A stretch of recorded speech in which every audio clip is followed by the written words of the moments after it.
ciertas, lo fundamental de esta norma, que en los últimos capítulos también nos da un flujo de la metodología o cómo se debería hacer los cálculos, ¿no? Esto es bastante positivo porque no deja nada libre albedrío, simplemente ya se ha estandarizado la forma del cálculo del análisis que se tiene que hacer. Entonces, vamos a ir, lo primero que es nomenclatura, y eso yo creo que ustedes ya lo tienen bien claro. Vamos a de frente al capítulo 2, donde dice peligro sísmico. Entonces, bueno, como habíamos comentado, el Perú está sectorizado en 4 zonas, ¿ya? Y de acuerdo a la ubicación geográfica, nosotros podemos tener el primer parámetro.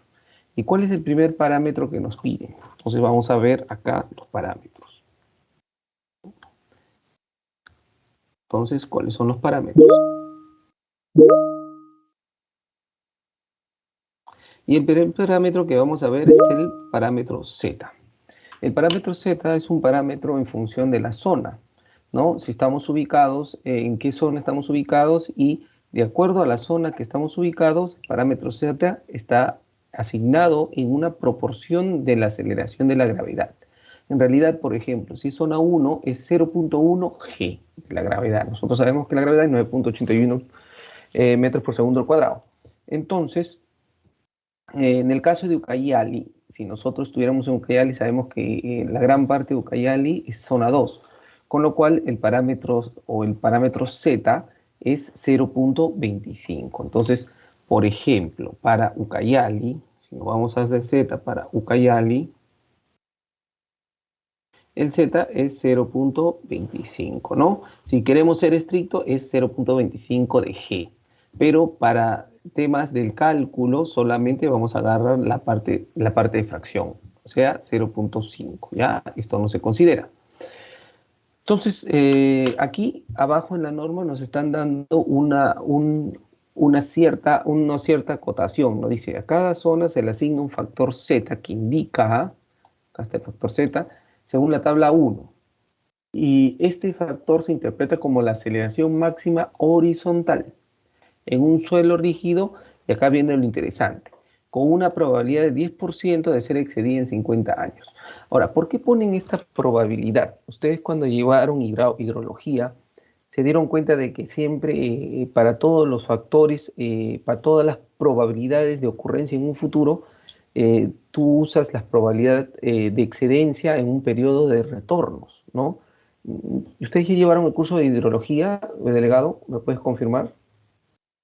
Sí, ingeniero, ya lo veo. Perfecto. Entonces, en hidrología, ustedes podían ver, por ejemplo, los periodos de retorno para ciertas estructuras que pueden ser 10 años, 50, 100, 150. Entonces, mientras más grande es la cantidad de los años de retorno o el periodo de retorno, más importante es la estructura. Por ejemplo, si estamos hablando pues, de un edificio, porque esto es para edificaciones, con 50 años estamos dentro del margen aceptable. Si estamos hablando pues de una presa de relave o una presa que va a almacenar millones de metros cúbicos, entonces ahí sí ya se hace con 100 años, con 150 años. Entonces eso es de acuerdo a la importancia. Y la probabilidad de 20% de ser excedida significa de que no va, de que, de que en 50 años más un 10% de factor de seguridad, llamémoslo así. Entonces, ¿por qué la norma lo aclara? Porque antiguamente tú tenías que hacer una tabulación, ¿no? En periodos de retorno versus probabilidades. Ahora ya no. Ahora la norma te dice que es bajo estos términos. Entonces ya te evitas un cálculo estadístico. Entonces, y nos dice también que el factor Z se expresa como una fracción de la gravedad. Es muy importante esto. ¿Se acuerdan que en la sesión pasada les indiqué del terremoto que hubo en Yurimaguas? ¿No? Entonces, ahí estábamos cubiertos, ¿no? Entonces, fíjense, aquí tenemos el primer factor, que es el factor Z, ¿no? Este pequeño gráfico que ustedes ven acá y que acá están los factores, lo pone como tabla, ¿no? Para que puedan ver. Entonces, si ustedes se ponen a pensar ¿cuáles son las zonas más sísmicas? Donde los terremotos van a tener mayor amplificación, son aquellas que están dentro de la zona número 4, ¿no? La zona número 1, los que tienen poca aceleración de la gravedad, y la zona número 4, los que tienen más aceleración de la gravedad, entonces donde los sismos son de mayor intensidad. Así es el término correcto. Luego pasamos a ver que tenemos que tener una microsignificación sísmica, ¿no? Y esto es muy importante porque, porque no solamente tenemos una zonificación en 4 zonas, sino que también podríamos tener una microzonificación. Hay ciertas partes donde se puede tener condiciones especiales. Yo lo que he visto ahora, descargué del Google Earth. Fíjese, ustedes ya deben saber manejar este Google Earth. Y un compañero había subido un aporte que es sobre las microsignificaciones acá, fíjense al lado izquierdo, dice zonas sísmicas del Perú por distritos. Fíjese, entonces él habría hecho una microzonificación por distritos, miren, ¿no? Entonces, bueno, si abren la pantalla, está el clásico mapa, ¿no? Con las zonas, y bueno, acá él ya está determinado, ¿no? Entonces es una forma gráfica de verlo, ¿no? En realidad, la misma norma, para no tener ningún tipo de error, hay un capítulo o un anexo, disculpen, donde se dicen Ingeniero, todos los distritos. ¿Sí? una consulta. Por supuesto. Buenas noches. ¿Cuál habría sido los criterios para que determinación de los micro zonas de sísmicas? Eso es la probabilidad. Primero ha sido el historial sísmico que ha ocurrido en el Perú. Entonces, hay un gráfico de bolitas que son los sismos que ha ocurrido y la intensidad que ha tenido cada uno de esos sismos. Luego de ello, se ha adoptado un modelo estadístico para poder predecir justamente con el 10% de probabilidad de ocurrencia en un tiempo de 50 años, cuánto es la aceleración promedio que va a ocurrir en diversas zonas. Luego de ello se ha agrupado en 4 grandes grupos para determinar esas zonas, ¿ya? Entonces, hay unos gráficos, pueden entrar la clase pasada los compartió uno de sus compañeros, de todas maneras los vamos a buscar acá. Se llama gráfico o mapa sísmico, ¿no? Mapa sísmico del Perú, mapa sismológico sísmico del Perú. Entonces, este mapa que ustedes pueden abrir acá a su lado izquierdo, ven que está bastante denso de puntitos con sus respectivos tamaños, ¿no? Acá está. Acá, no sé si lo puedo abrir en PDF. Vamos a ver si lo puedo abrir en PDF. Sí, sí lo puedo abrir en PDF. Es algo grande, ¿ya? Entonces, eso que ustedes ven es el historial sísmico del Perú. Cada puntito representa un terremoto o un evento sísmico en una fecha y con una debida intensidad. Entonces, lo que ha hecho la norma, lo que hacen las normas es esto, mira, la distribución espacial de eventos con magnitudes iguales o mayores de 4. Claro, solo mayores de 4, porque si menores de 4 son imperceptibles. En la escala de magnitud de momento. La información utilizada corresponde al catálogo del Instituto Geofísico del Perú. Los sismos fueron clasificados en función de su profundidad y de sus focos superficiales, intermedios y profundos. En el mapa, el tamaño del símbolo indica la magnitud del sismo, representa la cantidad de energía liberada y que está en una de las escalas. ¿Qué más? Otra manera de cuantificar el sismo es el sacudimiento del suelo y todo. Entonces, ¿qué pasa? En realidad dice, debe entenderse que el poder destructivo de un sismo y o terremoto depende de los factores como su magnitud, profundidad, duración, propiedades físicas, constructivas, viviendas y edificios. Entonces, lo que se ha hecho acá es hacer este mapa. Fíjense, cada bolita que está cerca es un terremoto y de acuerdo al tamaño del círculo, porque hay círculos pequeños acá, chicos, como este círculo del 2007, que es más grande, nos da de determinar de que ha habido un sismo de mayor magnitud, y acá nos está dando, miren el tamaño. ¿no? Mayor a 8. El que tiene la bola más grande, o el círculo más grande, es intensidad 8, magnitud 8. Es un terremotazo, pues, ¿no? Entonces, mientras que el que tiene pequeño es mayor a 4. Los menores a 4 no.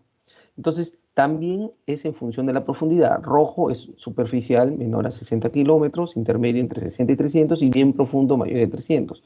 Los profundos ustedes saben que ya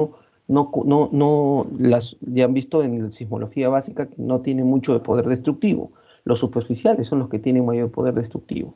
Entonces, luego de hacer llamémoslo así, esta tabulación o interpretación de los sismos en el Perú, lo que se ha hecho un modelamiento estadístico para que ustedes puedan dividir al Perú en las zonas sísmicas, pues, ¿no? Entonces, es así como ha nacido esta microsignificación sísmica del Perú, ¿ok? No sé si lo entendiste, ¿te quedó claro? Sí, ingeniero, gracias. ¿Ya? Entonces, no es de que a alguien se le haya ocurrido, todo es producto de una tabulación, de un historial. Imagínate que el Perú, ¿desde cuántos años tiene este mapa? Este mapa es desde el año 1960. ¿Ya? Y no ha podido ser más antiguo quizás porque no ha habido la instrumentación para medirlos. ¿Ya? Y ahora este está al 2017, desde el 2017 que no hay muchos eventos, pero quizás se actualiza esto al 2021, 2022, 2023 y ya tenemos más cantidad de acelerógrafos y ya podemos tabular. Y como les dije en unas clases pasadas, la idea es tanto de que el Perú esté bien zonificado, no solamente en 4 zonas, quizás en un futuro una quinta zona. Acuérdate y fíjense si revisamos la norma, entre la zona 1 y la zona 4 es casi 4 veces la aceleración de la gravedad. Mira, ya casi 5. La zona 1 es 0.1 de gravedad y la zona 4 es 0.45.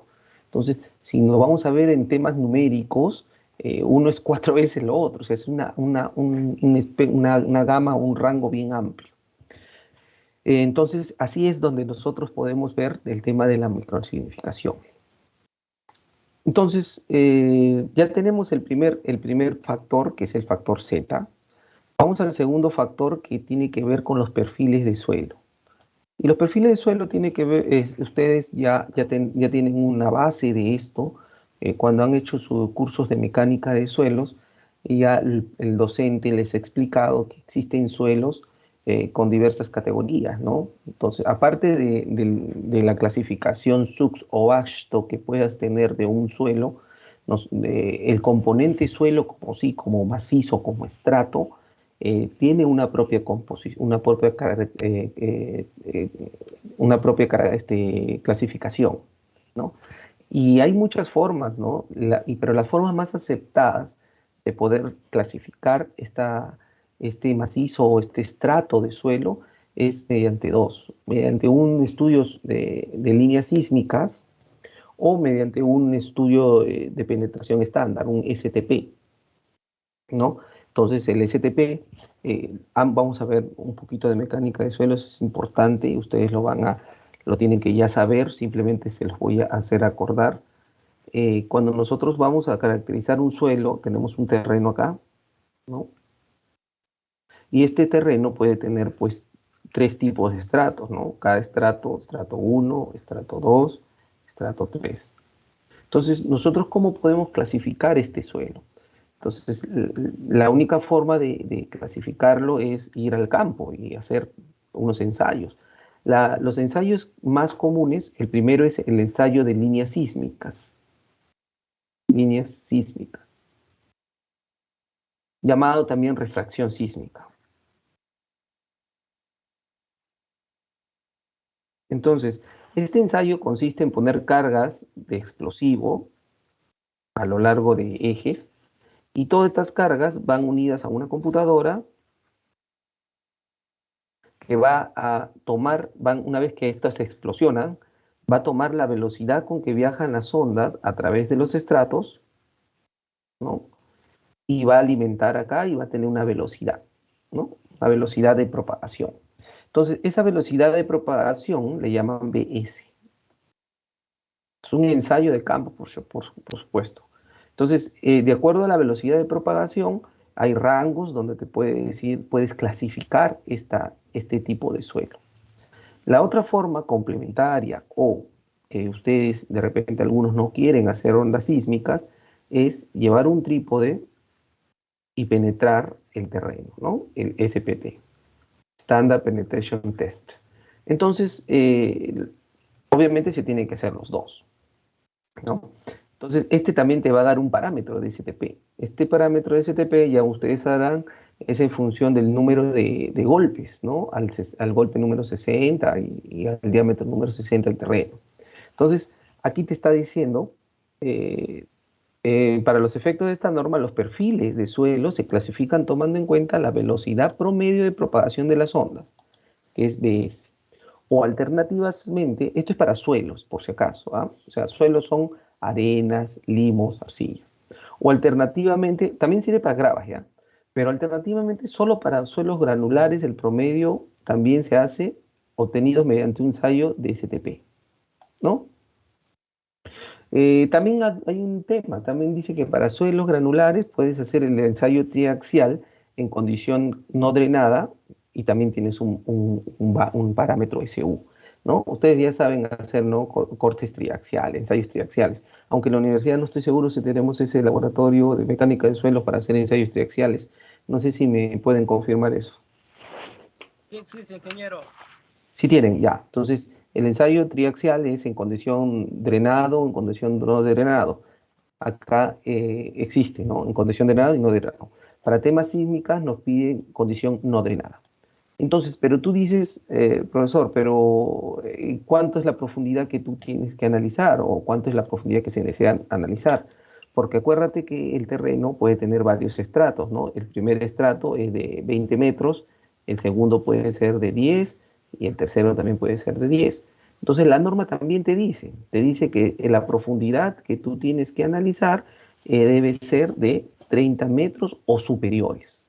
O sea, mínimo 30 metros. No puedes hacer menos.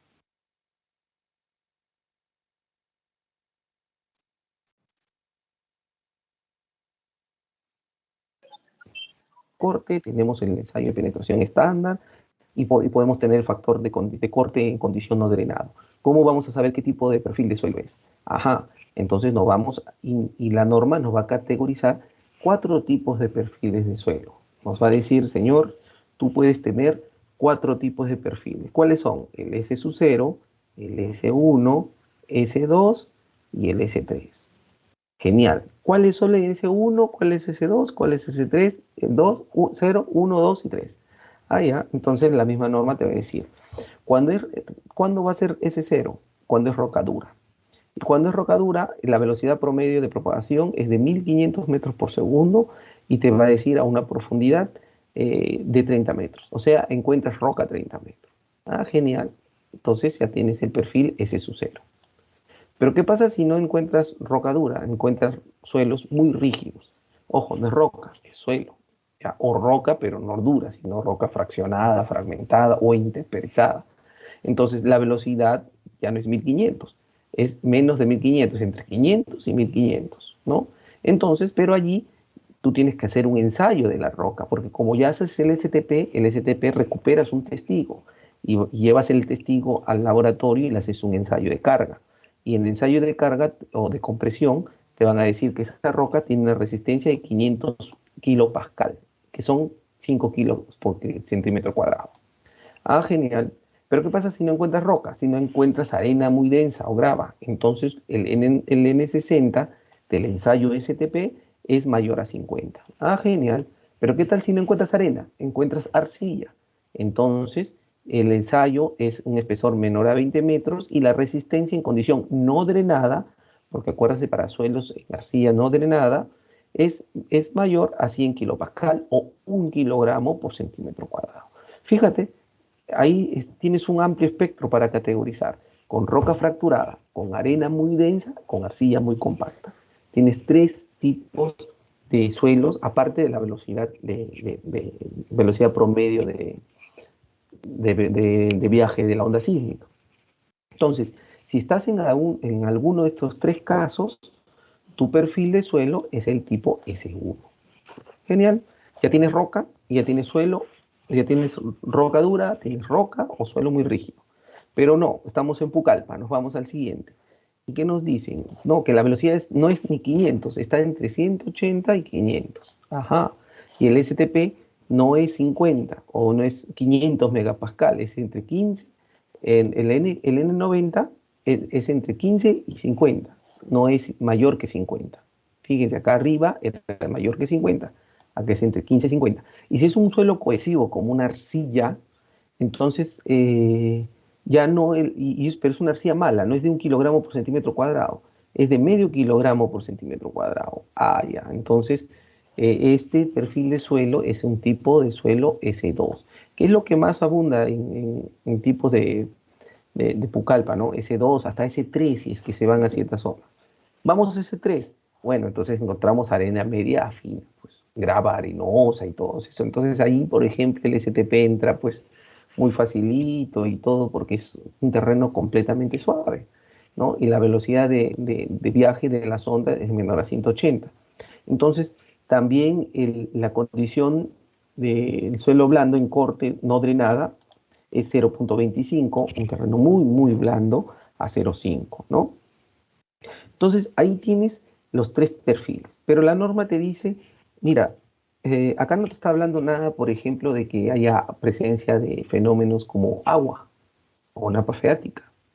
Por ejemplo, si tú tienes un suelo S3, que es el que hemos estado hablando aquí, donde es un suelo muy blando, donde el factor es 0.25 kilogramos por centímetro cuadrado, es muy bajo, pero en ninguno de estos casos está refiriéndose en temas con condiciones especiales.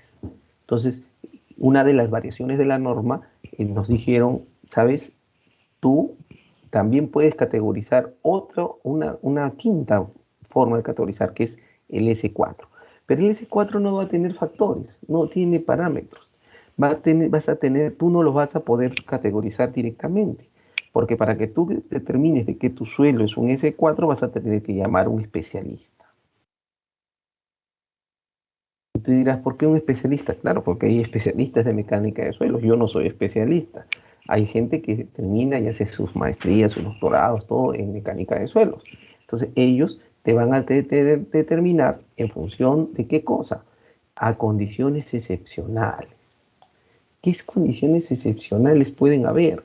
Entonces acá mismo te dice, el tipo corresponde a suelos excepcionalmente flexibles y donde las condiciones geológicas, topográficas y particularmente desfavorables pueden requerir efectuar un estudio específico. Ajá, por eso le llaman especialistas.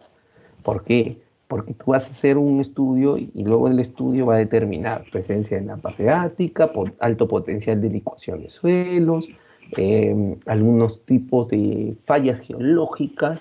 Estás encima de un estrato que tiene fallas geológicas, está encima de estrato con presencia de pliegues, inclinales, anticlinales, cosas de esos. Entonces, a consecuencia de ese estudio de mecánica de suelo, se puede determinar que el perfil es un tipo S4. Ojo, para tú determinar que es un S4, tienes que hacer un estudio más, adicional a los que ya hemos hablado. Ya hemos hablado del STP, ya hemos hablado de las líneas sísmicas, ¿no? Hemos hallado también del ensayo triaxial, acá no lo puse, ¿no? Ensayo, ensayo triaxial y axial, ¿no? Para ver en condición no drenada. Entonces tenemos tres tipos de ensayo, STP, línea sísmica y esto. Con estos tres vamos a clasificar acá. Pero si queremos clasificar S4 es otro ensayo adicional que el especialista tenga que determinar. Entonces, no sé si quedó claro este tema de la clasificación de los suelos. A ver, ¿alguien me podría comentar al respecto?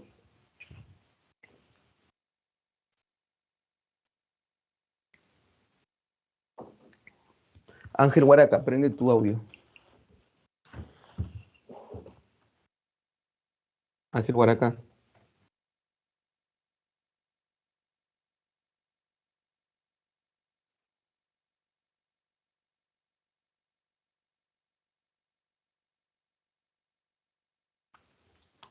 Parece que Ángel Huaraca no está, lo sacamos de la sesión.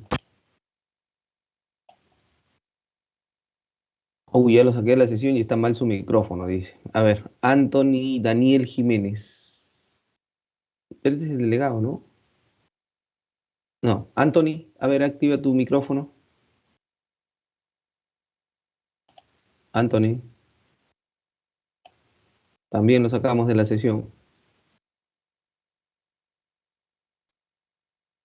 Miren, si no participan es como si subiera la clase asíncrona, ¿no? A ver, Denilson Wilber Mayuri, activa tu micrófono.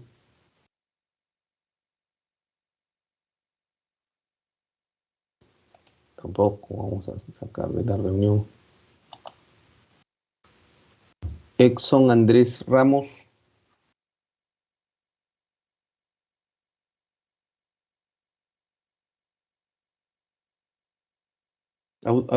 Delegado, ¿se escucha mi audio? Sí, ingeniero, sí se le escucha. Ya vamos a ir purgando gente entonces. Somos muchos. Hay mucha cantidad y poca calidad. A ver, sigamos. A ver, Gabriel Alegre Dawa. Ya no los vuelvas a aceptar si los saco de la sesión, ¿ah? Gabriel Ingeniero, buenas Alegre. noches. Gabriel, Sí, ingeniero, buenas noches. ¿cómo estás? Un gusto. Eres el quinto. Algo está pasando con este grupo, ¿ah? Ya. No sé si tienes alguna duda, ¿te quedó claro cómo clasificar un perfil de suelo? Sí me quedó claro, ingeniero. Sobre todo, sabemos que la clasificación que hacemos es para saber la velocidad de propagación que va a tener de acuerdo al tipo de suelo. Y luego también sobre las condiciones excepcionales. La manera en la que explicó, para mí me quedó claro, ingeniero. ¿Cuánto es la profundidad de análisis? La profundidad mínima de análisis. 30 metros. 30 metros mínima. Yo les recomendaría, si van a hacer una estructura mucho más profunda, por ejemplo, como un hospital de 5 pisos, 6 pisos, hagan 60 metros. ¿Ok? Ese error se lo cometieron en el hospital de Huánuco. Y analizaron 19 metros y la cimentación llegaba a 21 metros. Y justo cuando pasaron en 19 metros, 20 metros, empezó a aparecer napa freática. El tipo de suelo era otro. Ok, perfecto. Continuamos. Entonces, ya, pero profesor, ya, hemos logrado ver el perfil de suelos S0, S1, 2, 3 y 4. ¿Y qué significa ello? Entonces, ello significa que vamos a ir a esta tablita, ¿no? Esta tablita, bueno, que resume los parámetros que les he dicho en velocidad, en el N60, que es un parámetro del ensayo de STP, y la condición no drenada del ensayo triaxial. Entonces, aquí está todos los parámetros, tú tienes que ver en dónde cae para que sepas qué tipo de perfil es tu suelo, ¿no? Y bueno, Pucallpa está entre S2 y S3, si es que ustedes tienen mayor curiosidad y pueden ver algunos análisis ya hechos, ¿no? Definitivamente no es ni S0 ni S1, por si acaso, es S2 o S3. En algunas condiciones puede ser hasta S4, ¿no? Si es que, como les dije, están en condiciones muy adversas, como lo puede ser presencia de napa freática, fallas geológicas, estratos no homogéneos y temas geológicos muy especiales, ¿no? A propósito, le compartí al delegado un compendio de geología. El delegado seguro ya les compartió en su grupo. Léanlo, por favor, es muy interesante. Denle una ojeada. Siempre un ingeniero civil debe tener por lo menos un porcentaje de conocimientos de geología. ¿Ok? En la universidad tengo entendido que llevan 2 cursos o un curso de geología, no estoy seguro.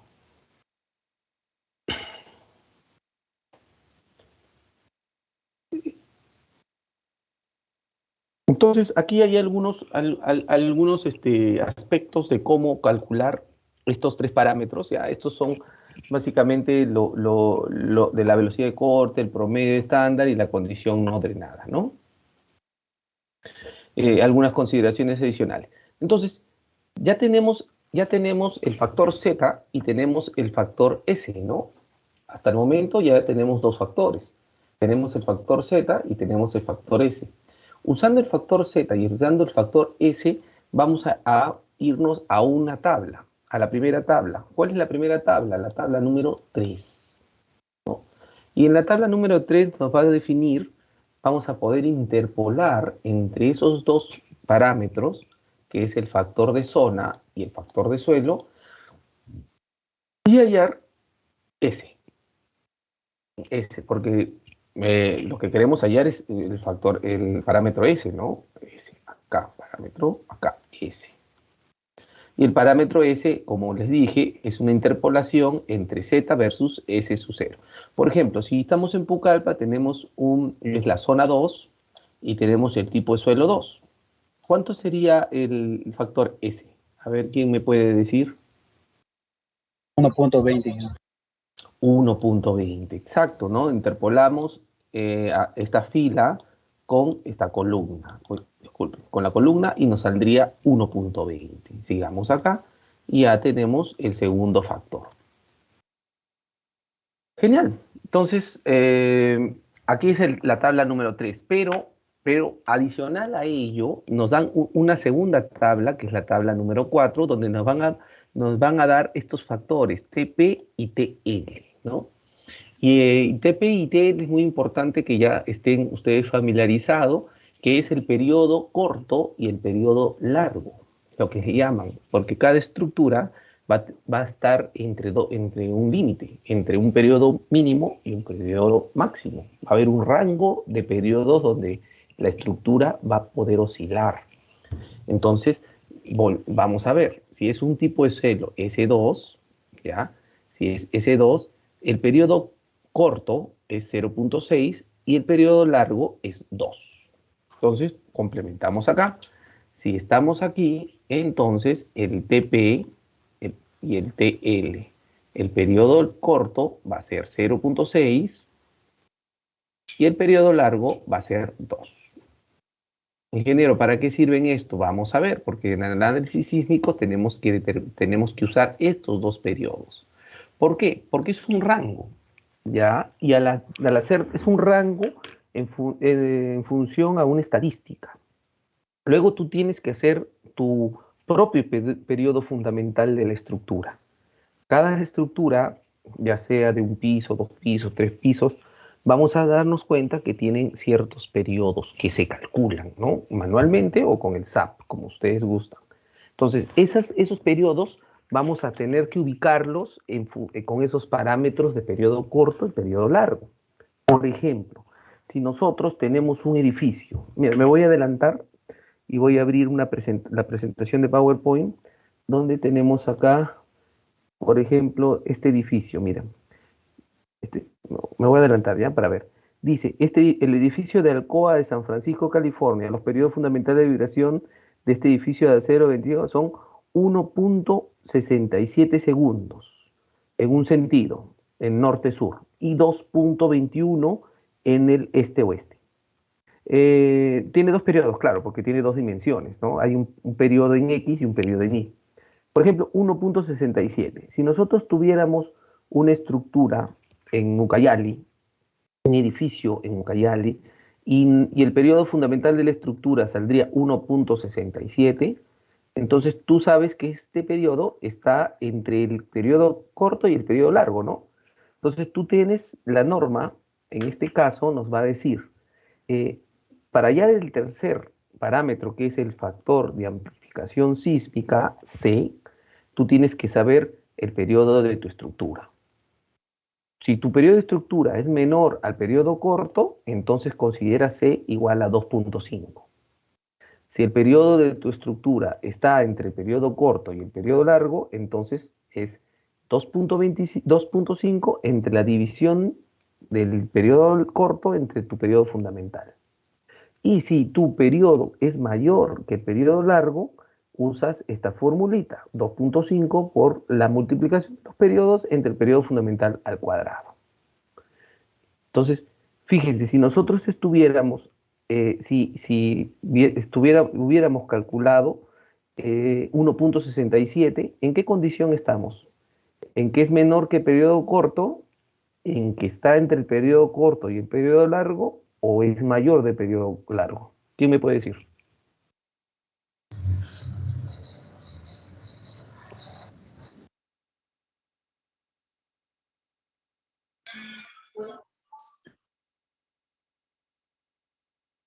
A ver,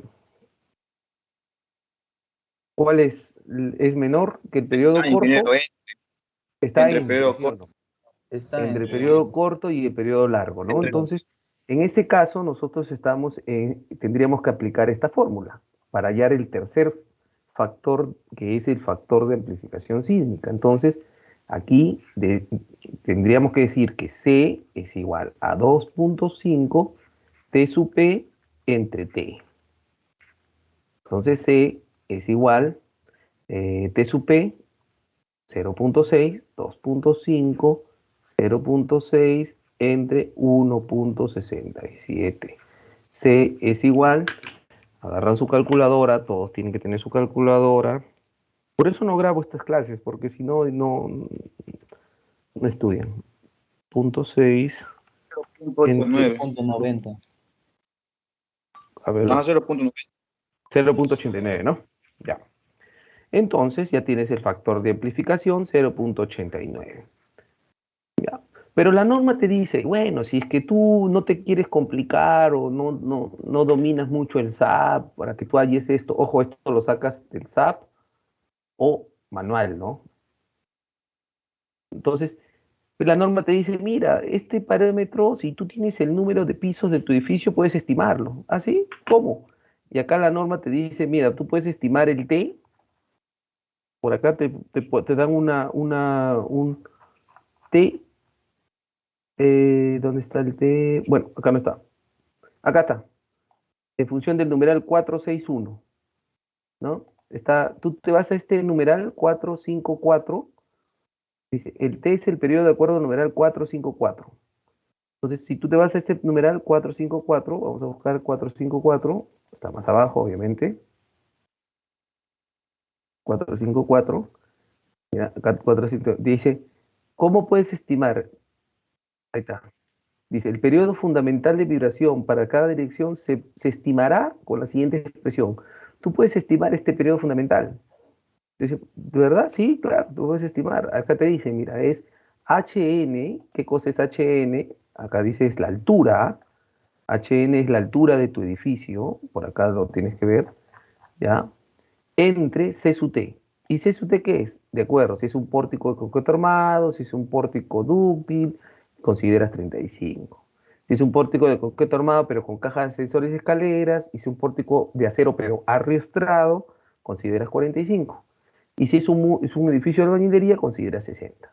Entonces, acá pues, la altura de tu edificación, o sea, si es un edificio de 15 metros, de 20 metros, entre 45 lo divides y te sale un factor de periodo fundamental, ¿no? Te puede salir.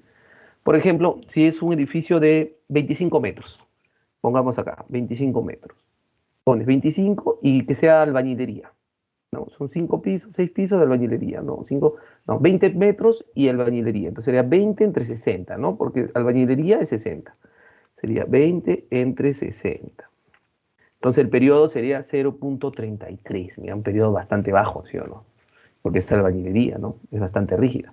Entonces, y también te da otro, pues, acá, en función de los pesos y los diámetros. Entonces, hay ciertas fórmulas que tú puedes usar para calcular el periodo fundamental, pero es aproximado, ¿ah? El exacto lo sacas con el Excel.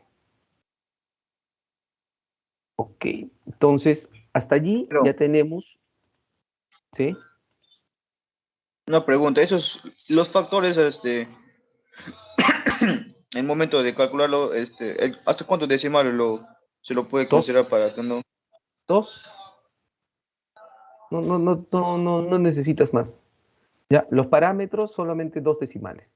Si te das cuenta, acá funciona Z con 0.25, el periodo corto 0.6, el periodo largo 2, el factor S 1.2, el factor C 0.89, ¿no?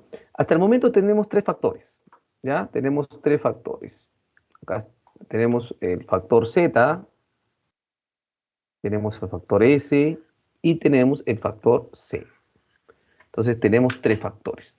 ¿Qué otro factor o qué otro parámetro, disculpen, tenemos que calcular? Seguimos avanzando y nos vamos a un factor que es factor U, ¿no? No del equipo de fútbol, sino el equipo de uso.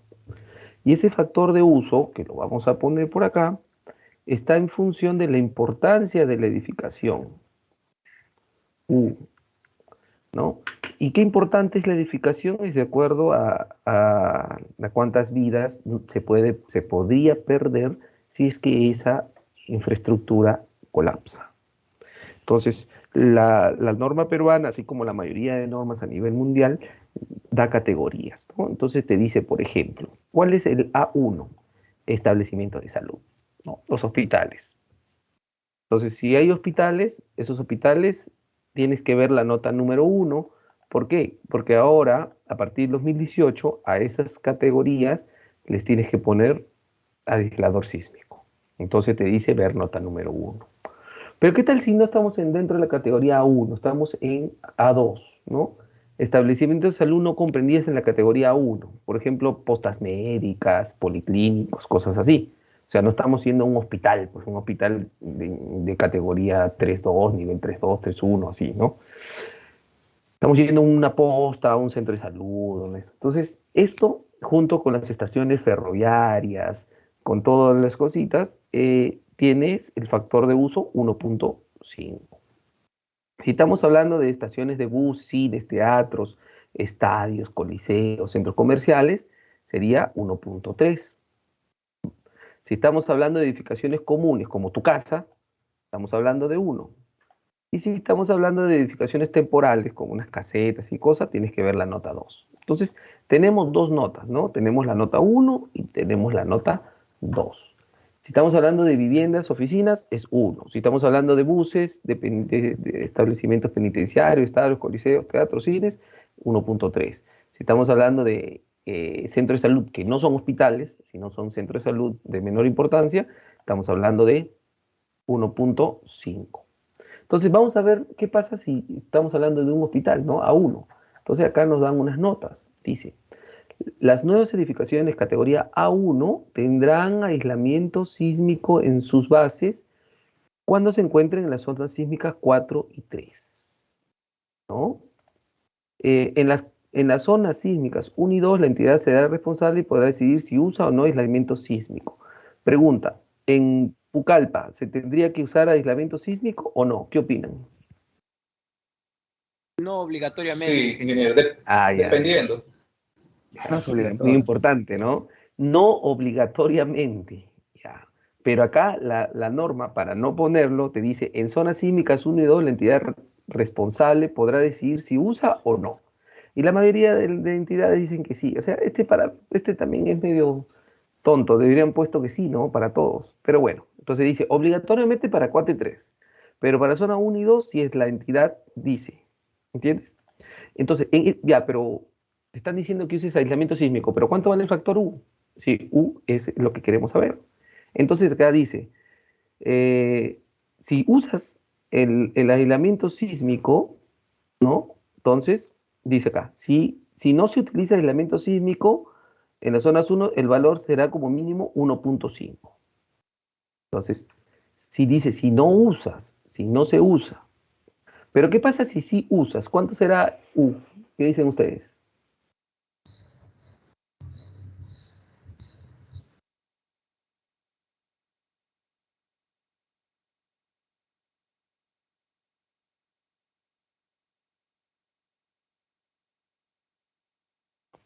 ¿Entendieron la pregunta? Acá la nota dice, en las zonas sísmicas 4 y 3 es obligatorio. En la zona sísmica 1 y 2, la entidad dirá que sí o no es obligatorio. Pero si no usas, en la zona 1 y 2, el factor de U es 1.5. Pero ¿qué pasa si sí pones aislamiento sísmico? ¿Cuánto será el factor U? El factor U lo dice acá. Dice, para edificios con aislamiento sísmico, el factor U es 1. ¿Ya? 1. 1, exacto. La misma norma te dice. ¿Ok? Ahí mismo la norma. Entonces veamos acá. U lo sacas de la norma, ¿ya? Pero hablemos que sea un hospital categoría A1 y en zona 2. Y en zona 2. Si esa categoría A1 y zona 2 y te dicen que no lleva U sin aislamiento es 1.5. Y el U con aislamiento es 1. ¿Ok? Entonces ya tenemos pues el cuarto factor. Tenemos el cuarto factor, que es el factor U. ZSCU. Ya está, genial. Vamos Ingeniero, al... tengo una Sí, consulta. por supuesto. Este, se supone que al usar un factor U más pequeño se tiene menos riesgos, ¿no? O eso de entender que es un terreno más seguro. Ahora, mi pregunta es, ¿el costo de un aislador sísmico compensa esa cantidad de sobredimensionamiento que haríamos al no usar aislamiento sísmico, un aislador? No sé si me Sí, deja entender, ingeniero. sí, sí, sí. Y es una pregunta que ya tiene respuesta hace... Fue un debate muy serio hace como 8 años, pero en los últimos 5 años ya está súper demostrado que la inversión en aisladores sísmicos supera largamente al tema del lo que tú le llamas sobredimensionamiento. Acuérdense que la estructura, cuando tú le pones aislador, si bien vas a gastar más plata en un aislador, este, las estructuras se ponen, son de menos tamaño, ¿no? Si tú no usarías aislador, tus columnas te podrían salir de pues, 50 por 60. Pero cuando usas aislador, tu columna se baja, ¿no? A 45 por 45. Entonces, el costo del aislador en parte compensa la optimización de tu diseño. Ahora, claro, sí sale más caro porque el aislador cuesta plata, cuesta más o menos entre 15.000 a 25.000 dólares cada aislador y entra más o menos por cada, a ver, por cada 38.200, déjame ver, 200,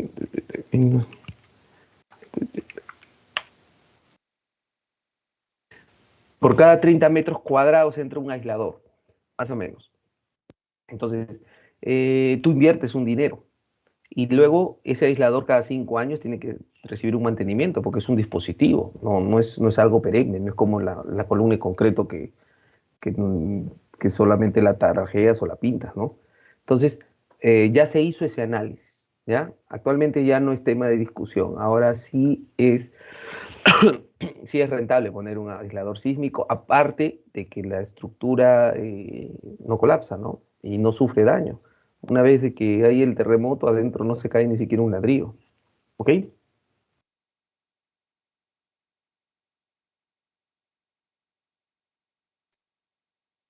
Ok, a ver, ¿alguien más tiene una duda sobre el tema de poner o no poner un aislador sísmico?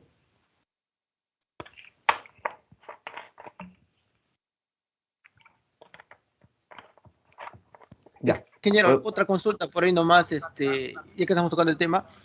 Si bien es cierto, usted acaba de indicar que la norma dice, ¿no?, que la entidad prácticamente ya está poniendo aisladores sísmicos, a pesar de que la norma no lo obliga, pero el único exacto. caso que yo tengo entendido donde se está usando es en el hospital, o es que hay otra edificación en la cual se está usando aquí en Pucallpa. Ah, muy interesante. Lo que pasa es de que el único hospital de importancia o nivel... A ver, les voy a explicar. Los hospitales están categorizados. Hay nivel 1, nivel 2 y nivel 3. ¿Ya?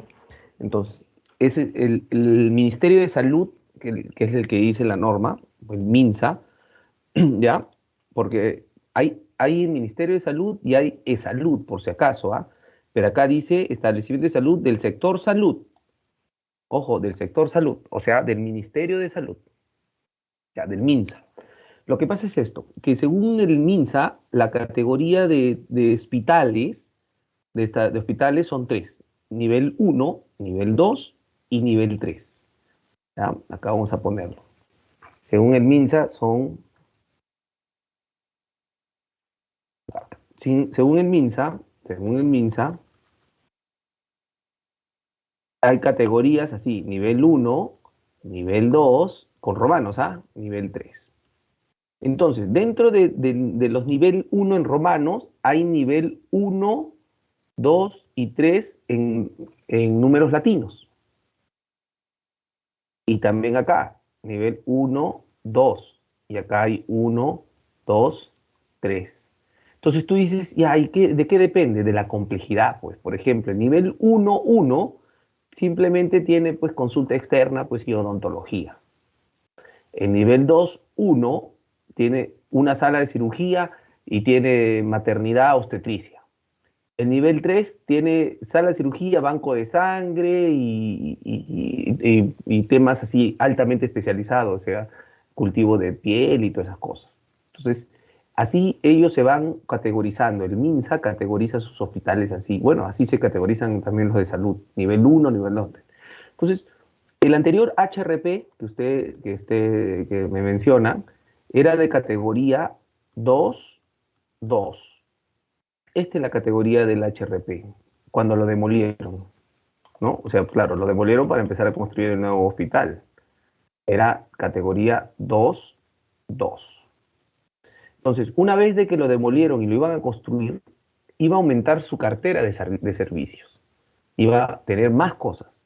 Entonces, cuando lo iban a inaugurar, porque ya nunca lo van a inaugurar, entonces iba a ser recategorizado a nivel 3.1.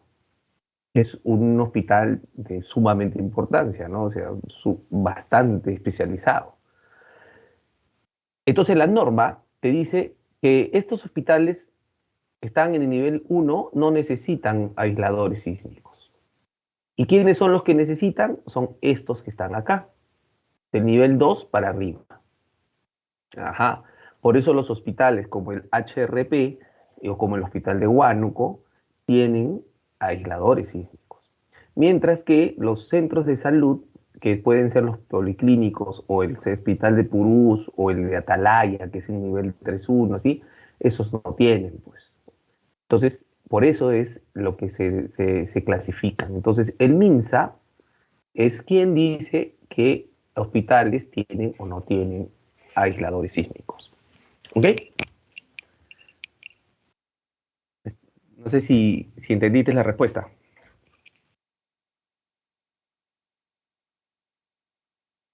Luigi, a ver, otra pregunta. Ingeniero, buenas noches. Una consulta, por favor. En el caso de los aisladores, ¿cuántos pisos como máximo aguanta un aislador? ¿O es de No, acuerdo a cada diseño? no hay límite. No hay límite. El Banco de la Nación tiene, acá en Lima, tiene 200 metros de altura, tiene 60, ¿sí? ¿Cuánto? Tiene 48 pisos, creo, y tiene sus aisladores. Lo que pasa es que el aislador se diseña. Hay tres tipos de aisladores y si tú tienes gran peso encima, vas a tener un gran aislador, ¿no?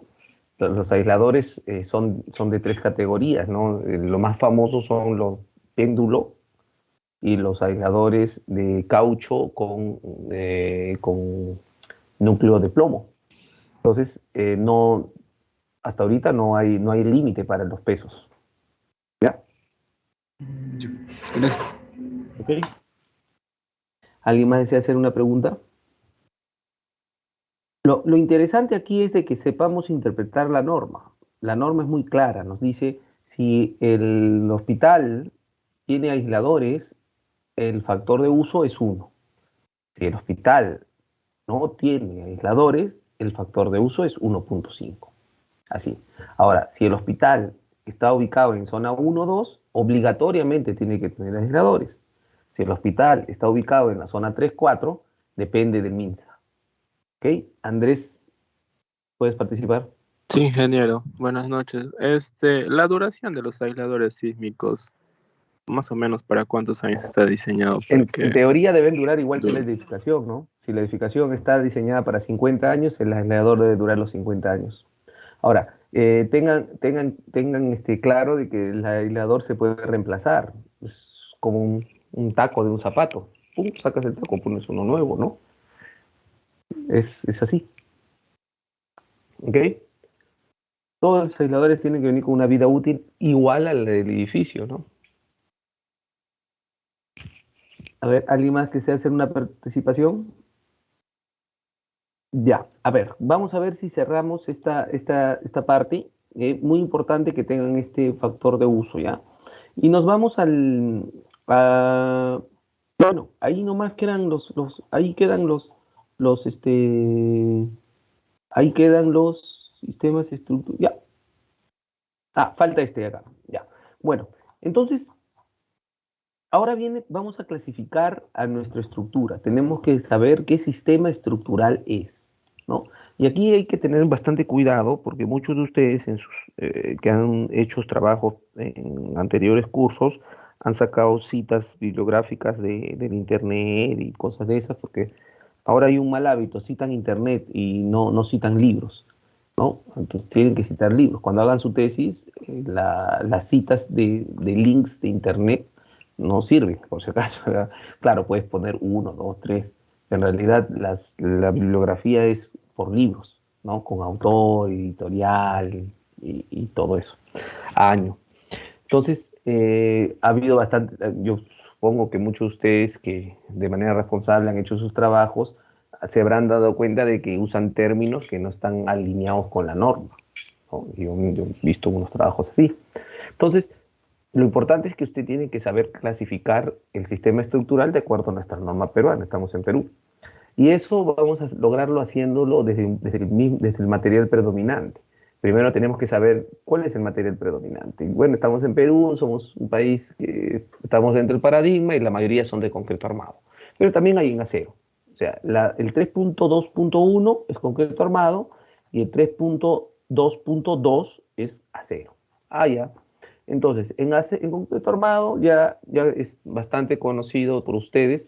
Tenemos estos 4 tipos de estructuras. La primera y el más simple, que es el que usamos a cada rato en ejemplos en análisis estructural, es los pórticos, ¿no? Pero esto va más allá. Te dice, para que sea un pórtico puro, por lo menos el 80% de la fuerza cortante en la base debe ser absorbida por las columnas de los pórticos. Mira, qué interesante. Por lo menos el 80, no el 100, por lo menos, o sea, de 80 para arriba. Ajá. ¿Y cuál es el segundo sistema estructural? Los muros estructurales, o placas, o muros de corte, que es lo mismo. ¿Ya? ¿Qué dice?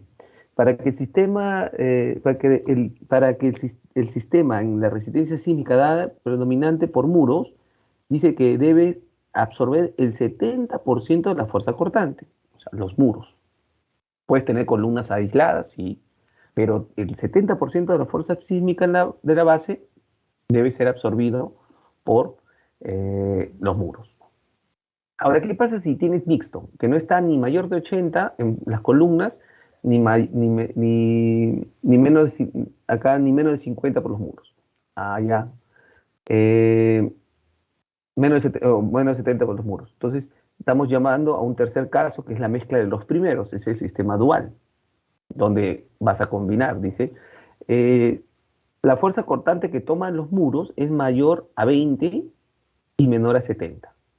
Ah, mira, entonces los muros es mayor a 20 porque tiene que tener muros, pero es menor a 70 porque también tiene que tener pórtico. Entonces, o columnas. Entonces, en ese caso se llama dual. Y bueno, existe una cuarta clasificación, aparte de estas 3 más comunes, que son muros de ductibilidad limitada. Entonces, los muros de ductibilidad limitada está dado por muros de concreto armado, pero con espesores reducidos, ¿no? Y prescinde de los extremos confinados y el refuerzo vertical de una sola capa. Entonces, aquí hay una cierta restricción en cuanto a lo que se construye, que dice que con este sistema solo se puede construir como máximo 8 pisos. Entonces, hasta el momento ustedes me dicen, profesor, pero ¿y cómo calculo la fuerza cortante en la base, ¿no? Que es lo que estamos hablando, ¿no? Porque para poder clasificarlo tienes que decirme la fuerza cortante en la base. Bueno, y la fuerza cortante en la base se clasifica mediante una fórmula, ¿no? Que ahorita la vamos a ver. Bueno, y también pasemos a las estructuras de acero, ¿no? Donde también tenemos 5, creo, ¿no? 6. A ver, 1, 2, 3, 4, 5, 6, ya. Y las 6 son pórticos especiales resistentes al momento, que es el más común, pórticos intermedios resistentes a momentos y pórticos ordinarios resistentes a momentos. Son en pórticos. Luego tenemos pórticos especiales concéntricamente aislados y lo que son ordinarios concéntricamente arrastrados y pórticos excéntricamente arrastrados. Entonces, fíjense, tenemos 4 tipos de sistemas de concreto armado y tenemos 6 tipos de sistemas con acero. ¿Ya? Entonces ya vamos aumentando nuestro espectro que tenemos que estudiar. Ahora, no queremos usar concreto armado, no queremos usar acero. Existe lo más común que se hace en edificaciones de viviendas, que son albañilería, pues, ¿no? Entonces hay un tercer sistema, que es con ladrillos. Y acá está el tema del ladrillo. También hay lo que hacemos en Pucallpa, que son con madera, y lo que se hace un poco en la sierra, que son los que son con adobe, que ya poco a poco va desapareciendo y ya lo han quitado prácticamente la norma, pero lo indican de manera taxativa, ¿no? Ya no se construyen adobe. No hay adobe sísmico, por si acaso. Entonces, tenemos concreto, tenemos acero, tenemos albañilería, tenemos madera y tenemos tierra. Son los 5 tipos de sistemas estructurales. Dentro de concreto son 4, dentro de acero son 6 y los demás 1, ¿no? Entonces, ¿para qué nos sirve ese tema de determinar el tipo de sistema estructural? ¿Por qué? Porque la norma, ya de acuerdo a los eventos sísmicos y los ensayos y todas las experiencias que hemos tenido, te va a decir, oye, ¿qué tipo de sistema no puedes usar o sí podrías usar en cada zona sísmica? No, mira, ya te está restringiendo. Te da a dar esta tabla número 6 y te dice qué tipo de sistema estructural puedes usar o no usar. Por ejemplo, si vamos a construir un hospital en Pucallpa, que es zona 2, sería A1, zona 2, nos dicen que podemos usar estructuras de acero tipo los tres tipos, podemos usar estructuras de concreto, ya sea dual, muros y de concreto armado. Mira, acá ya no nos permite usar pórticos, por si acaso, ¿ah? Mira, dual y muros de concreto armado. No hay pórticos acá. Y albañilería armada o confinada. Fíjense. Entonces, ya nos está reduciendo la aplicabilidad de ciertos sistemas estructurales de acuerdo a la importancia de la estructura y de acuerdo a la zona sísmica. Si estamos en una categoría, por ejemplo, C, que es viviendas, habitaciones, y en Pucallpa, que es 2, podemos usar cualquier sistema. ¿Bien? Solamente es bien restrictivo en categoría A1 y A2. En lo que es B y C, no tanto, ¿no? Ahí sí podríamos usar pórticos, albañilería. Mira, por ejemplo, si es tipo C, como un estadio o un teatro, en Pucallpa, que son A2, podemos usar un pórtico. ¿Ves? Mientras que arriba no podíamos usar. Dense cuenta que ya estamos aquí, la norma ya nos aporta. O sea, si ustedes ven un sistema estructural aporticado en un hospital, ya está mal por concepto, pues, ¿no? Se nota que ha sido un copia-pega. ¿Ok? ¿Alguien tiene alguna pregunta, una consulta que quiera hacer? Sí, Anthony. Ingeniero, buenas noches. Hola. Ingeniero, tengo una pequeña, bueno, más una consulta. Está hablando sobre la norma de la aplicación de lo que es los pórticos, de lo que es la aplicación en la zona.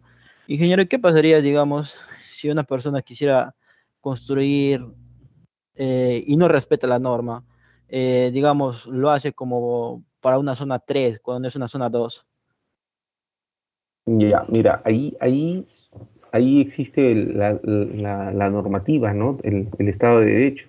Si tú, por ejemplo, si fuera una institución pública, un colegio, un hospital, un centro de salud o algo del Estado, la entidad no lo aprueba, porque estos expedientes son revisados por el Ministerio de Construcción, Saneamiento y Vivienda, son revisados por el Ministerio de Transportes y cosas de esas.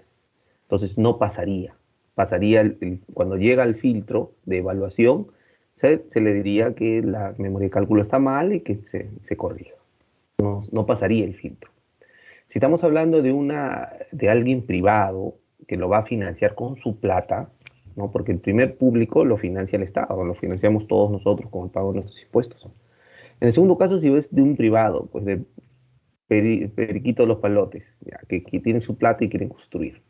Entonces, cuando va a ir a sacar su licencia de construcción, porque tampoco no puede autoconstruirse, Ahí la municipalidad o distrital va también a hacer una evaluación y le va a tener que decir, estás mal, ¿no? ¿Cuál es el motivo? En el Perú, hace 20 años, sufrimos de este cáncer que es la autoconstrucción. Entonces, muchas de las personas han construido atropellando la norma. Entonces, cuando venga el terremoto, el gran terremoto esperado, van a colapsar, porque no están alineadas a la norma. Acuérdate que esta norma recién es del 2018. Hay mucha gente que ha construido su casa desde antes, ¿no? Miren, en Pisco, en 2007, habían edificaciones nuevecitas que se cayeron. ¿Por qué? Porque no respetaron la norma, ¿no? La misma norma te está diciendo, en ciertas zonas sísmicas no puedes usar estos sistemas estructurales. Y a pesar de ello, desde el 2018, estando la norma vigente, ahora 2022, tú no le haces caso, pues te va a caer, ¿no? Eso si es que no necesitas ningún permiso. ¿Ok? Anthony. Sí, ingeniero. Justamente eso es lo que estaba queriendo tener mis dudas, porque como lo está interpretando ingeniero sobre lo que pasó en Ica, muchas personas pues, al no tener la posibilidad de poder construir, aplicar una norma, contratar una empresa y aplicar la norma, entonces construyeron infragante, ¿no? A lo privado, sus casas, edificaciones, empresas, y bueno, y constantemente ya Perú está pasando por un proceso sísmico, ¿no? Entonces, ya se está notando, ¿no? Lo que pasa en Amazonas. Ahora hace poco creo que pasó en Tumbes, creo, hubo otro sismo de 5. Entonces, eso va cambiando muchas cosas, ingeniero. Todo va cambiando. Ok, a ver, alguien más desea hacer una pregunta. Muy interesante tu pregunta. Pues, lamentablemente, cuando llegue el terremoto esperado a la capital, muchos conos van a colapsar, ¿no? Hay bastantes atropellos a la norma. Bueno, en esa época no estaba vigente, pero más aún así, ¿no? Desde el 2018 que fue aprobada hasta ahora siguen autoconstruyéndose sin respetar la norma. Así que cuando se caiga, por más nuevo que esté el edificio, se va a caer, pues, porque es un tema sísmico. A ver, Justo, puedes participar. Justo, activa tu audio, no te podemos escuchar. Ingeniero, buenas noches. ¿Me escucha ahora sí? Sí, Justo, ¿qué tal? Puedes Buenas participar, noches. Justo. ¿Cómo están? Sí, ¿cómo están, colegas? Buenas noches. Sí, la pregunta era la siguiente, justamente una extensión de lo que había dicho mi compañero. Por ejemplo, en las cuestiones de tipo sísmica, se previó justamente en las grandes edificaciones, me parece que eso estaba relacionado con lo que usted explicó en la primera parte, temas de hospitales, creo que era en la zona. Estaba en la zona A0 a 1, creo, me parece, ¿sí? A0, sí, A0 a 1. Con respecto, por ejemplo, a los grandes hospitales, tipo Rebagliati, tipo, por ejemplo, la Almenara, que son zonas, que son espacios públicos donde se alberga gran cantidad de personas y que no están adecuadas a las normas sismo resistentes actuales.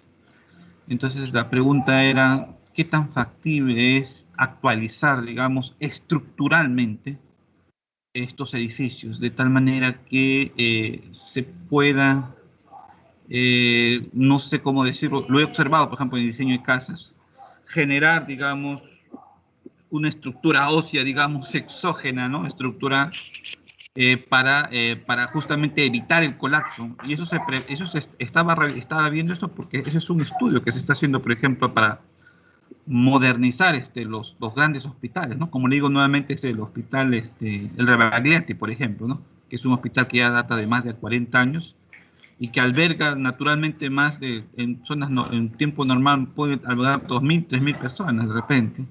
Y un terremoto, por ejemplo, como el de Amazonas, quién sabe, ¿no? Podría derribarlo de repente, ¿no? Como es factible hacerlo, no es factible, es Sí, muy costoso, claro. es antitécnico. No, es sumamente factible. Es más, yo por ahí tuve no de hospitales, porque yo no tengo conocimiento si ya está en camino ese expediente, pero por ejemplo la Facultad de Ingeniería Civil de la UNI, el pabellón de la biblioteca, bueno, ya se construyó una biblioteca nueva, ¿no? Pero hace unos años hicieron una vulnerabilidad de ese pabellón y tuvieron que evaluar, ¿no? Entonces, dentro de las recomendaciones que se pusieron en práctica, vieron que no cumplía la normativa, como cualquiera, pues porque ellos estuvieron bajo unas normativas hace 40 años, ¿no? Sí se puede, ¿no? Algunas de las acciones que se toman son encamisar las columnas o aumentar el diámetro. Hay ciertos reforzamientos, cintas de unos materiales que también le aumentan rigidez al pórtico o a la estructura, porque acuérdate que lo que tú tienes que hacer es aumentar rigidez para que pueda soportar el sismo de gran magnitud. En el caso de edificaciones muy antiguas también, una solución bastante interesante, como ya no le puedes poner aislador sísmico, le puedes poner disipadores sísmicos, que ya no va a nivel de cimentación, sino va a nivel de superestructura. Entonces, también es una alternativa interesante que se está poniendo a nivel mundial, pero en general, tu respuesta es sí, se puede, claro, se hace un análisis integral, se saca pruebas diamantinas de lo existente, se ve qué resistencias tiene, se analiza estructuralmente, se ve en qué dirección no cumple. Si no cumple en las dos direcciones, bueno, en las dos direcciones tendrás que aumentar rigidez. Está el tema de los disipadores sísmicos y aumentar las secciones, aumentar rigidez. Todo eso va a aportar de hacerlo calzar, llamémoslo así, a la estructura antigua dentro de la normativa actual. Porque hay ciertos parámetros que vamos a revisar en la normativa en la siguiente sesión, como son los desplazamientos entre pisos. Lo vamos a ver acá. Más adelante, ¿ya? Nos vamos a quedar en el factor U. A ver.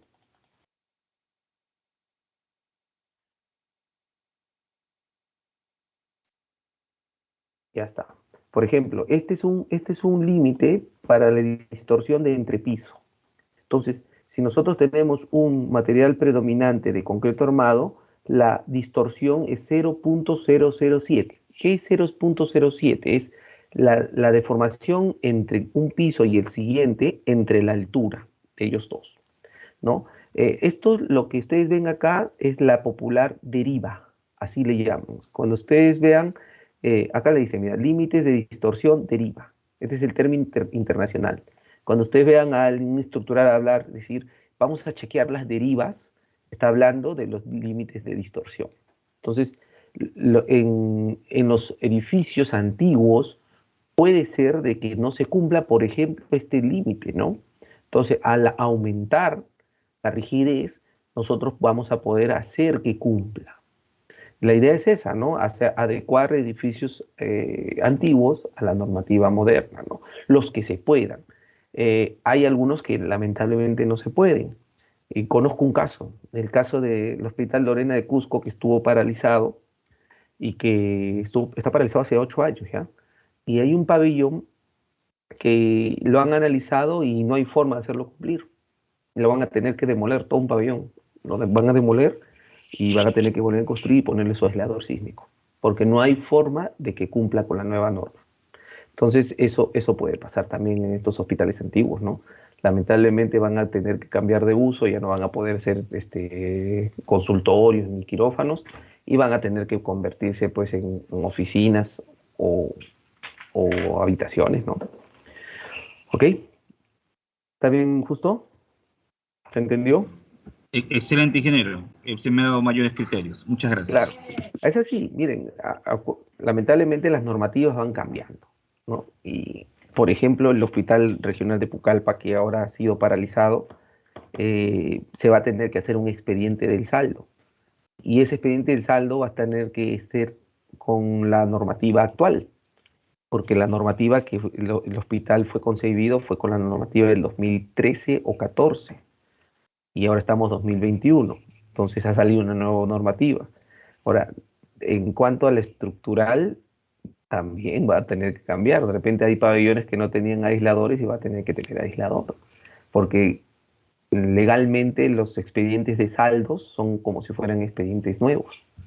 Entonces hay bastantes cosas que a criterio y a juicio de los funcionarios se aplican, pero siempre bajo la norma. O sea, si uno como profesional tiene bien claro su norma, y eso es lo que yo les digo a todos los futuros ingenieros que llevan cursos conmigo, que tienen que saber su norma, ¿no? El manual de puentes, el ACI, todos los es 01, es 02, hasta la 90, tienes que tener todos los reglamentos, entonces se tienen que cumplir.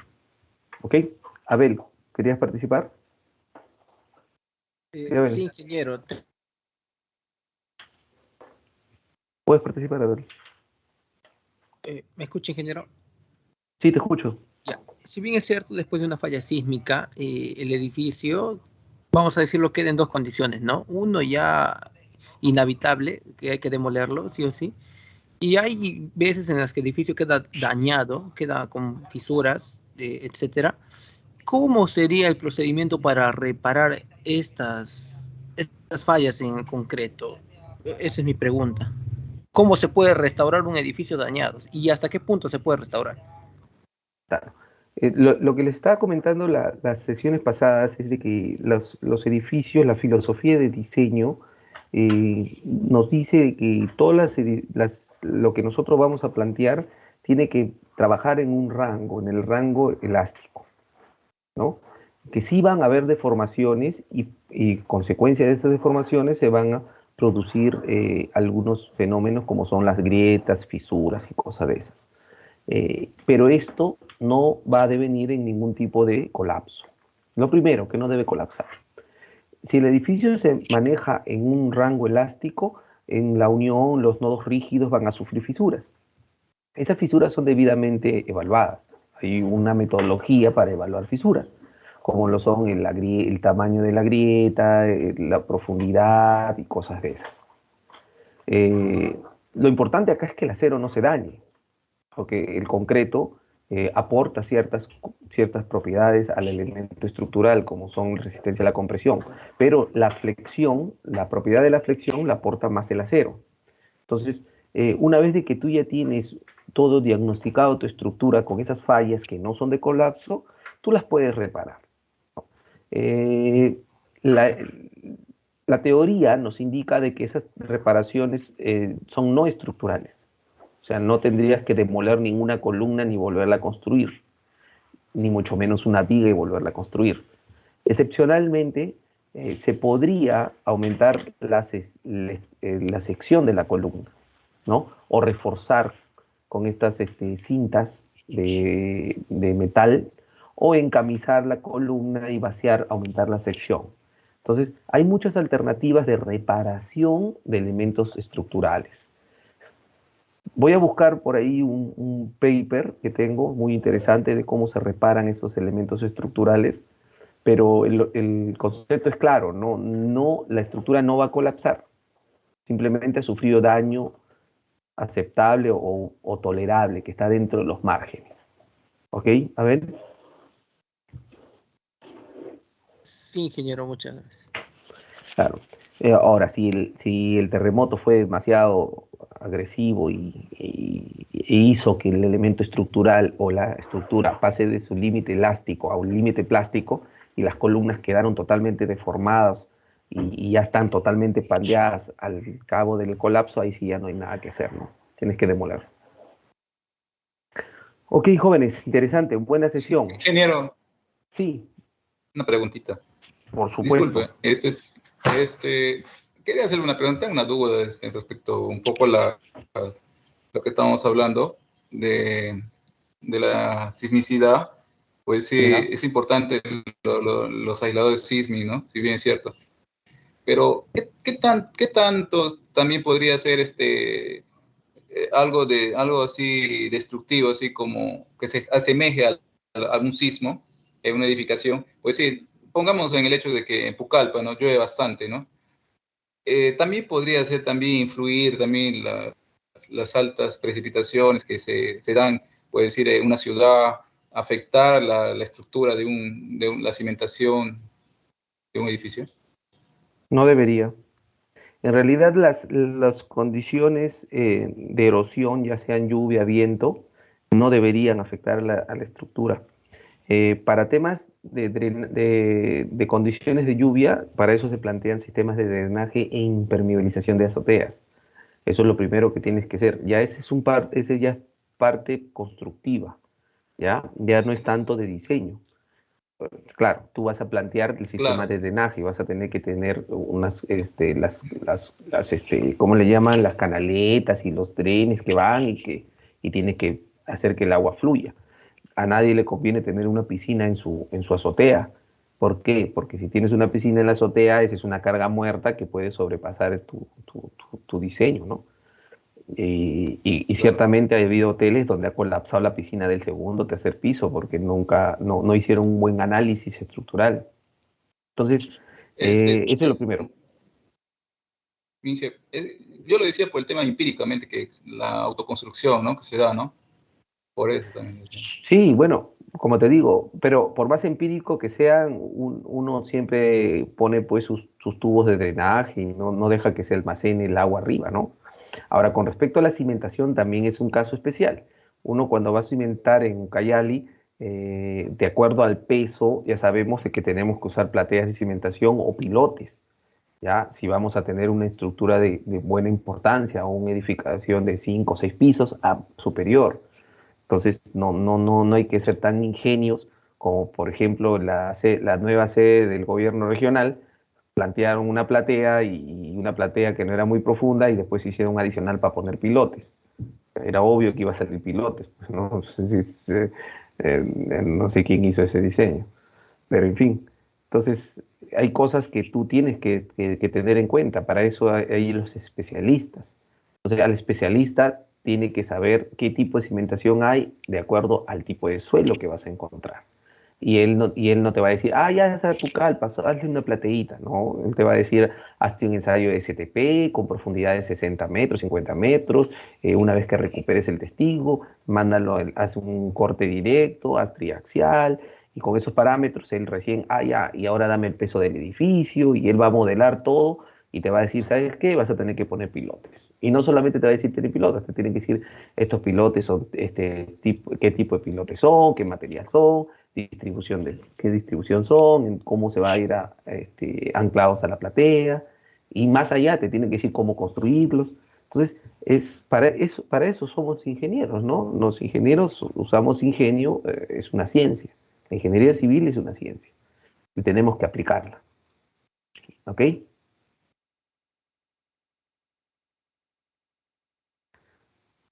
¿Quedó claro la pregunta, Castro? Sí, ingeniero. La respuesta. Claro, no te estreses. En realidad, para que tú logres hacer una buena práctica en la ingeniería civil, lo que tienes que hacer es un buen diagnóstico. O sea, tienes que diagnosticar no solo cuando estás en Pucallpa, sino que tú vas a estar en todas partes del Perú y quizás fuera del Perú, y vas a tener las mismas variables. Las variables de clima, las variables de suelo, las variables externas, y tú, de acuerdo a lo que has aprendido en tu formación profesional y lo que vas a aprender en tu formación profesional o especialización, vas a tener criterio, un juicio de expertos, que es el verdadero término, para poder plantear la mejor solución. Así funciona esto. Entonces, si tú, por el contrario, te vas por el camino del mal y solamente te dedicas a hacer copia-pega, vas a tener bastantes fracasos en tus diseños, ¿no? Andrés Sebastián Espinosa. Sí, ingeniero, buenas noches. Una consulta, los muros de ductibilidad limitada ¿son recomendables para usar en lo que es en zonas de alta sismicidad? Mira, acá no te está hablando, si tú vas arriba y te dicen los muros de ductibilidad limitada, no te está diciendo de alta sismicidad. La única restricción que te está dando es en el número de niveles, ¿verdad? No te lo prohíbe acá. A ver,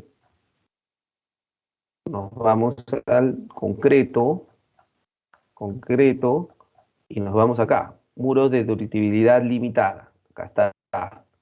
Edificaciones que se caracterizan por tener un sistema estructural donde la resistencia sísmica y de las cargas de gravedad está dada por muros de concreto armado de espesores reducidos, en los que se prescinde de extremos confinados.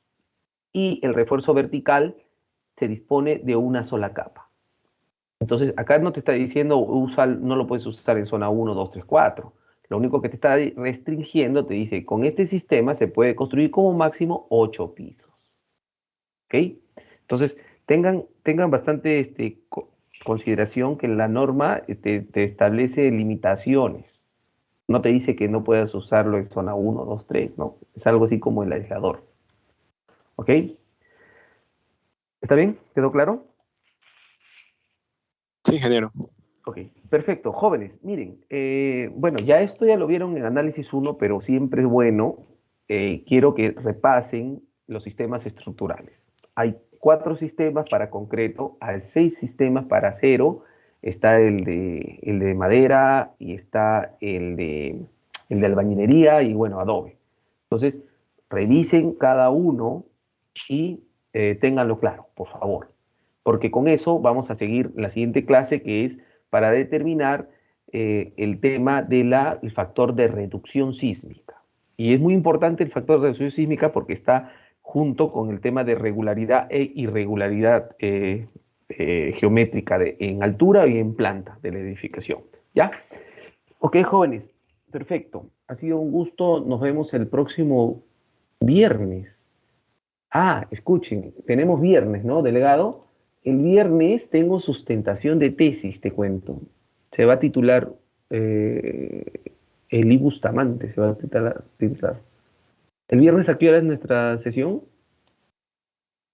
El viernes a qué hora es nuestra sesión, delegado. ¿A qué hora? 5:20. Ya, su tesis de él es a las 5 de la tarde. ¿Ya? 5:20, ingeniero. No, no vamos a poder tener sesión el viernes, ¿ya? Porque tengo tesis de 5 a 6. 5 a 6. Y de análisis, ingeniero.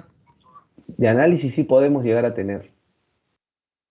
Lo titulo al joven hasta las 7:30, o pucha, de repente ni análisis, ¿no? No sé, déjenme confirmar. Les confirma el delegado, ¿ok? ¿Ya? Es el último titulado del año. Ya logré titular 10 este año, que me parece poco. Mi meta es titular por lo menos 20. Pero bueno, no ha sido un mal año. El año anterior solo se titularon 4. Imagínate. Y por lo menos este año 2021 ya titulé 10. Así que ahí va a haber 10 de ingenieros 1. Ok, perfecto. Ya, eso les confirmo, ya, pero sísmica no va a haber. De repente les paso la clase asíncrona. Déjenme ver si lo participo. Además ya voy a estar en Ucayale porque yo llego el 10. Salgo de vacaciones del 10 de diciembre al 3 de enero. Ok, jóvenes. Ha sido un gusto. Repasen lo que les he dicho para que no se pierdan. Ok. Buenas noches con todos. Se cuidan. Nos vemos pronto. Gracias, ingeniero. Cuídese. Cuídense igualmente. Buenas noches, ingeniero. Buenas noches. Hace mucho, ingeniero.